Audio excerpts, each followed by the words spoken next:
રસને સિદ્ધ કરો. રસ બધા 6 પ્રકારના આવે છે: તીખું, તોરું, ખાટું, મોડું, ગળ્યું અને કડવું.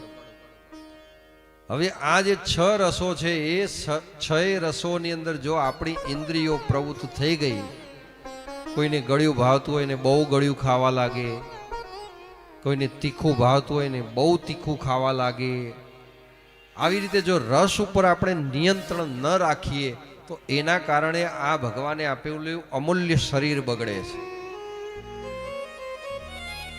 50-60 વર્ષ થયા હોય ને 5 લાડવા ખાઈ જવા જોતા હોય કે આહા 5 લાડવા મોહનથાળ આવ્યા તો 5 હાથ પૂરા. અને જો ગળ્યું ખાવામાં આપણે જો ધ્યાન ના રાખીએ તો આપણી ઉંમર પ્રમાણે શરીર બગડે. અને પછી બહુ ગળ્યું ખાઓ તો પછી શું આવે? ડાયાબિટીસ આવે. અને ડાયાબિટીસ આવે એટલે પછી એ ડાયાબિટીસ જો વધી જાય તો એના દ્વારા આંખો બગડે, એની અસર લીવર ઉપર થાય, એની અસર કિડની ઉપર થાય, જઠર ઉપર થાય. અને એના કારણે આપણું જે લોહીનું પરિભ્રમણ જે શરીરમાં ચાલે છે બધું બગડે. એટલે નાની ઉંમર હોય, યુવા અવસ્થા હોય કે મોટી ઉંમર હોય, આ બધાના માટે વાત છે કે રસ ઉપર નિયંત્રણ રાખીને ચાલવું. ભગવાનને પ્રાપ્ત કરવા હોય તો આ શરીર દ્વારા જ ભગવાન પ્રાપ્ત થવાના છે. એટલે એના માટે બોલવામાં નિયંત્રણ રાખવું, રસ ઉપર નિયંત્રણ રાખવું, રસો જ્યાં ત્યાં બહુ ખાવા નહીં, જેટલા શરીરને આહારની જરૂર પડે એ જ પ્રમાણમાં લેવા.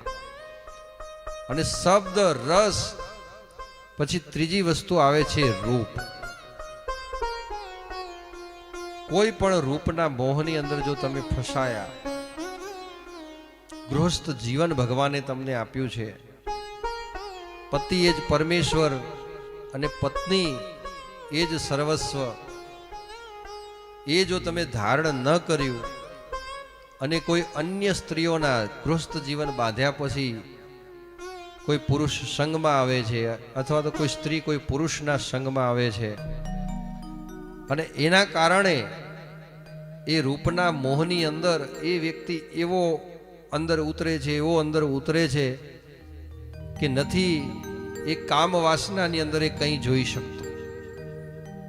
ના પોતાના સંસારનું કંઈ જોઈ શકે છે, ના કોઈ પોતાના પુત્રનું જોઈ શકે છે, ના પરિવારનું જોઈ શકે છે. અને એ કામ વાસનાની અંદર એવો પ્રવૃત્ત થાય છે, એવો પ્રવૃત્ત થાય છે કે એની અંદર એ ભગવાનને ભજવાનું પણ ભૂલી જાય છે. અને એ કામ વાસનાથી પોતાના જે ભગવાને નશ્વર દેહ આપ્યો છે અને જેનાથી એનું કલ્યાણ કરવાનું છે એ જીવાત્મા એવા અવળા માર્ગે ચડી જાય છે કે એના કારણે એવા નુસંસના કારણે જે છે એ રૂપના મોહમાં પોતાનું અમંગલ કરી નાખે છે, મંગલ કરવાના બદલે. એટલે દરેક જીવાત્માને કીધું છે કે રૂપથી ચેતતા રહો. તમે કલ્પના કરો તો ભગવાનના રૂપની કલ્પના કરો. ભગવાન શ્રી હરિનારાયણ અથવા તો તમને જે તમારા કુલદેવી હોય, ઈષ્ટદેવ હોય, એને માનતા હોય, એનું સ્વરૂપ જુઓ, એનું રૂપ જુઓ. અને એ રૂપની કલ્પના કરી અને એ રૂપને હૃદયની અંદર ધારણ કરી અને જો તમે મંત્ર કરવા લાગ્યા, પૂજા પાઠ કરવા લાગ્યા તો તમે તમારું કલ્યાણ કરી નાખશો. પણ કોઈ સ્ત્રી કે પુરુષ જો અન્ય મોહની અંદર ફસાણો, અન્ય રૂપની અંદર ફસાણો તો જીવનની અંદર એને તારવા વાળું કોઈ નથી. એટલે એ જીવનની અંદર ભગવાનને પ્રાપ્ત નહીં કરી શકે.